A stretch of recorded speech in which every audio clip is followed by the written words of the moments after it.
Good afternoon, Your Honors, and may it please the Court. My name is Calvin Edwards, and I represent the appellees in this matter.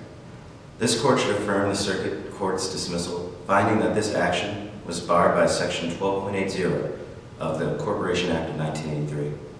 Blankenship versus Daimler Manufacturing Company established that the Section 12.80 of the Act reflects the purposes of allowing otherwise prohibited actions to be brought by and against the dissolved corporation, yet also providing a definitive point at which the corporation's liabilities end, rather than existing in perpetuity.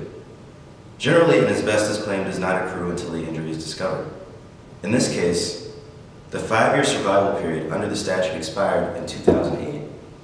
The petitioners cannot sue the new Sprinkman company under the survival period.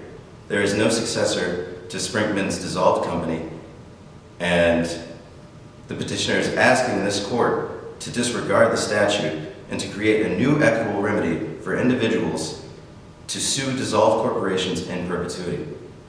The Illinois courts have repeatedly construed Section 12.8 of the Act strictly and ruled that it is the legislature's role to amend the statute to permit new relief like the relief petitioners are proposing today.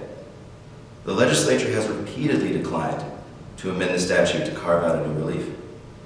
This Court should reject the petitioner's contention that old Sprinkman's liability policies should be transferred to New Sprinkman due to New Sprinkman's purchase of old Sprinkman's assets, or that it passed to the Krimmers, who are the shareholders of old Sprinkman by operation of law.